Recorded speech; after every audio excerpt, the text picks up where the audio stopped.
कांची रे प्रीत मेरी सांची, रुक जा न जा दिल तोड़ के। अब हो तुम या कोई हकीकत, कौन हो तुम बतलाओ। मैं हमेशा आपसे कहता था, मुझे यकीन था मेम साहब कि एक रोज आपको मुझसे जरूर प्यार हो जाएगा। बॉलीवुड के दिग्गज अभिनेता देव आनंद हिंदी सिनेमा के सबसे कामयाब अभिनेताओं में से एक थे। तुझे जीवन की डोर से बांध लिया है, बांध लिया है। देव आनंद भले ही अब हमारे बीच नहीं है, लेकिन उनकी फिल्मों और उनके किस्सों के जरिए वो आज भी अपने चाहने वालों के दिलों पर राज करते हैं। ना दिल तो आवारा, न जाने किस पे आ। देव आनंद लाखों महिलाओं की दिलों की धड़कन हुआ करते थे। अपने डैशिंग लुक के चलते कई लड़कियां तो उन्हें अपना दिल दे बैठती थी, लेकिन इस अभिनेता की प्यार के मामले में किस्मत ही काफी खराब थी। लेकिन आदमी का स्वभाव ही ऐसा है कि जो चीज उसके बूते के बाहर होती है, उसी को पाने की वो सबसे ज्यादा कोशिश करता है। जब देव आनंद ने सुरैया से प्यार किया, तब एक्ट्रेस की दादी बीच में आ गई, और फिर जब जीनत अमान को दिल दिया तो एक तीसरा शख्स बीच में आ गया। मैं नहीं जाना चाहती इसके साथ। देखिए आप जो भी है।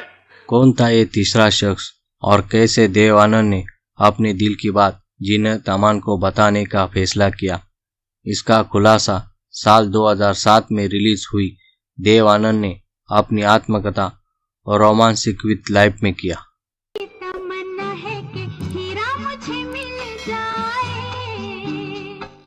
देव आनंद और जीनत अमान की पहली मुलाकात 1971 में फिल्म हरे रामा हरे कृष्णा के सेट पर हुई थी। क्योंकि शर्म तो तब हो कि तुमने कोई पाप किया हो। तुमने तो सिर्फ एक इंसान से प्यार किया है, और प्यार का। देव आनंद पर कई लड़कियां फिदा थी। उनकी दीवानगी का आलम इतना था कि उनकी फिल्म हरे राम हरे कृष्णा में उनकी बहन का रोल करने के लिए कोई स्थापित अभिनेत्री तैयार नहीं थी। कई नई लड़कियों के स्क्रीन टेस्ट के बाद भी उन्हें मन मुताबिक चेहरा नहीं मिल रहा था। उस वक्त देव आनंद जीनत अमान से मिले और देव साहब उनसे बातचीत कर रहे थे कि जीनत ने उन्हें हैंडबैग से सिगरेट निकाल कर दी। उनकी यही अदा देव साहब को भाग गई और उन्होंने जीनत को अपनी फिल्म के लिए साइन कर लिया।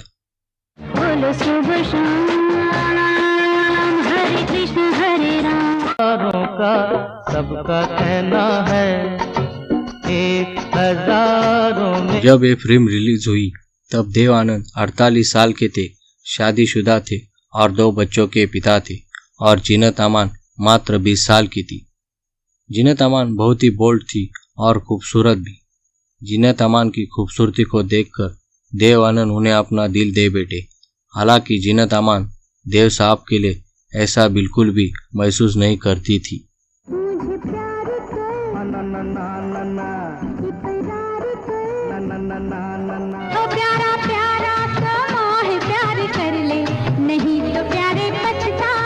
जीनत के लिए अपने प्यार को याद करते हुए देव आनंद अपनी किताब में लिखते हैं, जब भी और जहाँ भी उनकी बात की जाती थी तो मुझे अच्छा लगता था, और जहाँ भी मेरी चर्चा की जाती थी तो वह खुश हो जाती थी।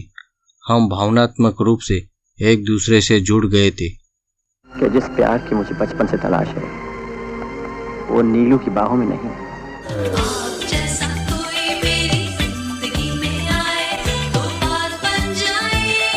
देव साहब ने एक दिन जीनत अमान को प्रपोज करने का मन बना लिया।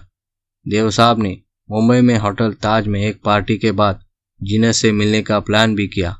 यह पार्टी देव साहब ने ही दी थी और अपने करीबी दोस्तों को बुलाया था। इस पार्टी में कुछ ऐसा हुआ कि देव साहब का दिल टूट गया। देव साहब ने देखा कि राज कपूर नशे की हालत में जीनत के पास गए और उन्हें अपने बाहों में भर लिया। जीनत ने भी राज कपूर को गले लगा लिया। जीनत जिस अंदाज में राज कपूर से मिली, उसे देखकर देव आनंद यह समझने में देर नहीं लगी, जीनत का झुकाव राज कपूर की तरफ है। जब भी किसी जवान या हसीन चेहरे को देखता हूँ, बस दिल मचल उठता है। वो जबरदस्ती नहीं कर रहे हैं, उन्होंने खुद मेरी रजामंदी मांगी है। वही सत्यम शिवम सुंदरम की शूटिंग के दौरान जीनत अमान की राज कपूर से नजदीकियों की अफवाह फैलने लगी थी। इससे देव आनंद हताश हो गए। देव आनंद ने लिखा, यह अफवाह अब सच होने लगी थी और मेरा दिल रो रहा था। चीजें उस समय और बदल गई जब नशे में राज कपूर ने जीनत को कहा, तुम अपना वादा तोड़ रही हो कि तुम हमेशा मुझे सफेद साड़ी पहने दिखोगी। इस वाक्य से उदास देव आनंद ने लिखा, उनके चेहरे पर अधिक शर्मिंदगी दिखी और जीनत मेरे लिए अब पहली वाली जीनत नहीं रही। मेरा दिल टूट गया था। मैं चुपके से उस जगह से निकल गया। आंसू के धागे से सीते रहे हम, जो जख्म तूने दिए। इस बारे में जीनत अमान को भी तब पता चला था जब देव आनंद की किताब सामने आई थी। 2018 में जीनत ने एक मीडिया चैनल को इंटरव्यू दिया था जिसमें उन्होंने इस मसले पर खुलकर चर्चा की थी। जीनत ने कहा था कि मैं देव साहब का बहुत सम्मान करती हूँ, उन्हीं की वजह से मैं फिल्म स्टार बनी। लेकिन उस शाम जो हो रहा था उसके बारे में उनका नज़रिया था जो मेरे नज़रिए से बिल्कुल अलग था। मुझे नहीं पता था कि वह मुझसे कहेंगे कि मैं उससे प्यार करते हैं या मुझसे शादी करना चाहते हैं। मैं पूरी तरह से इस बात से अनजान थी।